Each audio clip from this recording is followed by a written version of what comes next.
All right, welcome to our final habit that we're going to look at. And today we're looking at recovery protocols. All of these habits so far have been hierarchical. Okay, so this is the last one on the list. So if you're not there yet, don't stress.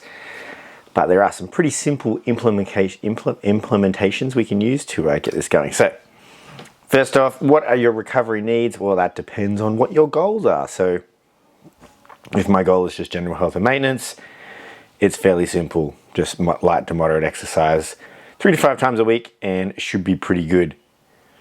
Don't have to worry too much about it. If my goal is body composition goals, you want to find a balance between stimulus and recovery because the more stressed out you are, the harder it is to adapt to the body composition you want. If our goal is pure fitness, going absolute maximum work capacity, then it might be imprudent to improve some dedicated recovery days in there. And then if your goal is just stress management or well-being, including activities that are relaxing is a very good idea. Kind of makes sense, Holden, doesn't it? So recovery for body composition, because we are on a nutrition Kickstarter, and that is generally what we're looking for. So one of the biggest goals is stress management. We want to try and create enough acute stress to trigger a change, but not so much stress that it holds us back. So there's a fine line to balance here between those two things. Generally, most of us are going to fall on the wrong side of that line. So it's generally, we probably need to relax more than we need to work out for body composition stuff. This will probably come up 10,000 times, but sleep is going to be your biggest recovery tool. If you haven't got your sleep dialed in, pretty much everything else is going to be pointless. So make sure you've got your sleep dialed before you attack these things.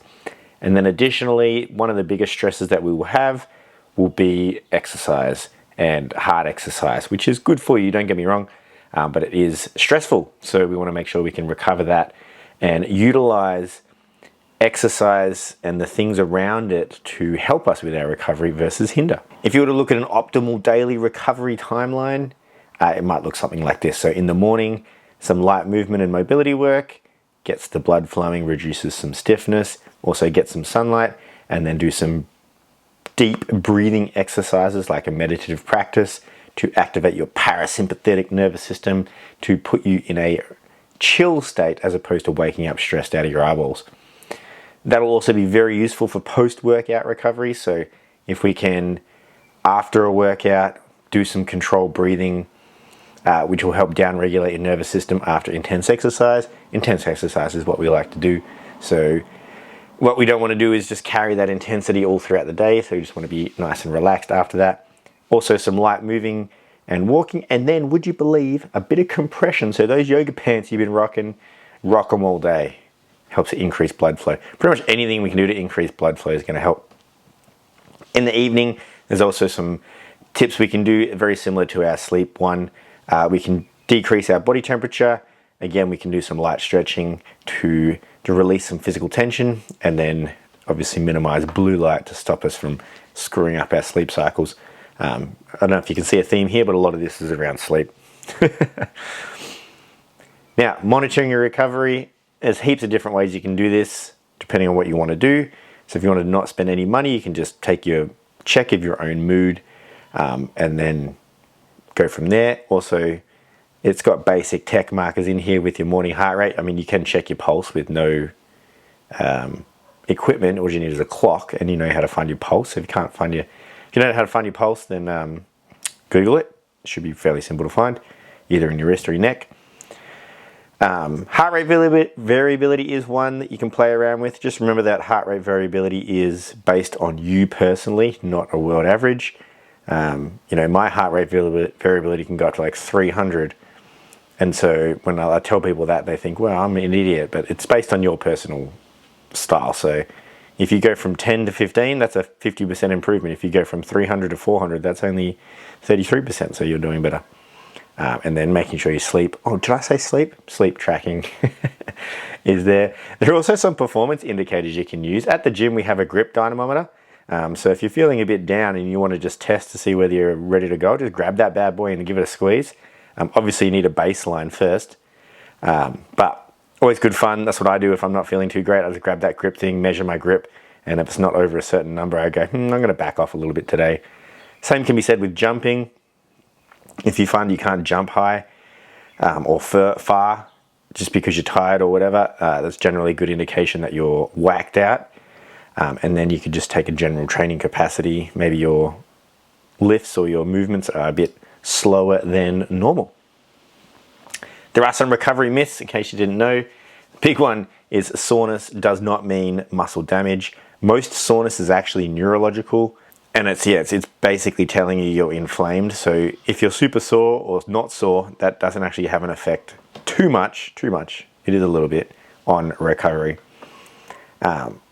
Also, going out and getting all the best recovery tools doesn't necessarily mean you'll recover better. The basics work the best, like sleep and good nutrition, movement, things like that. Absolutely doing nothing at all, unless you're sleeping, is probably not the best thing to do as well. As I mentioned before, blood flow is always going to be more beneficial. Cool. So that doesn't mean you can't sit down and chill out, but I'd recommend, every now and then, maybe just have a foam roll or just do a bit of stretching or stuff like that. And like it says, light movement and activity increase blood flow and reduce stiffness. So all those things can help with our recovery. Nice, easy implementation. Just stick it into your habit diaries and go from there. Now, what are we going to do this week? I've got a few different things we can play around with. Some are a bit more advanced than others. The one that I would love everyone to begin with, which I'm pretty sure you don't do already, would be the post-workout breathing down regulation. So breathing recovery in the beginner part. Box breathing works quite well. 4 seconds in, 4 seconds on, 4 seconds off. Focus through the nose, 3 to 5 minutes.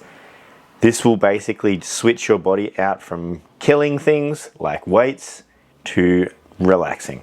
Okay. There are some more advanced versions of this with longer exhales than inhales, and then the CO2 tolerance one down the bottom there, that would be something like Wim Hof breathing, for example, might be a good way to do it. So my recommendation, there's lots here, but so if you're already doing that one, fantastic. If you're not, I want to see after a workout, 3 to 5 minutes box breathing in the 4-4-4 protocol. If you find that too easy, go 5-5-5. If you find it too hard, go 3-3-3. Additionally, if you want an extra, if you're like, you know what, not enough for me, I want to see a light walk, 10 to 15 minutes, plus some basic mobility per day.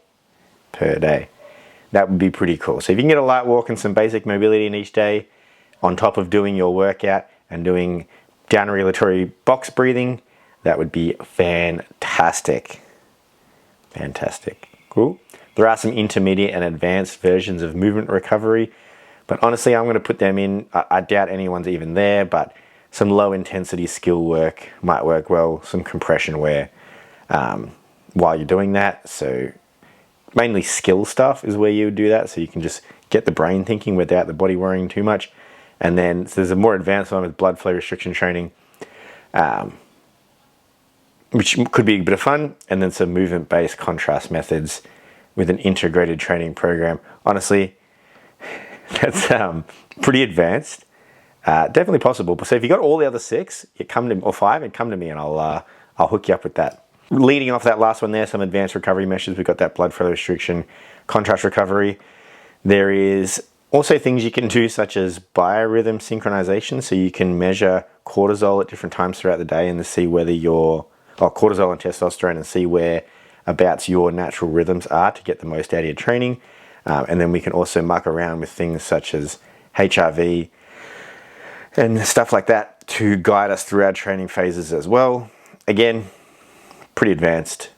I'm just more geeking out over here, so I wouldn't worry too much about that. But if you did want to do that, it's more than fun. I mean, I'm a geek. I'll get it going. But for you, what I want you to do, guys, share in your group what you are going to have a go at after you do each one. Let me know, maybe share with them and let me know how you go.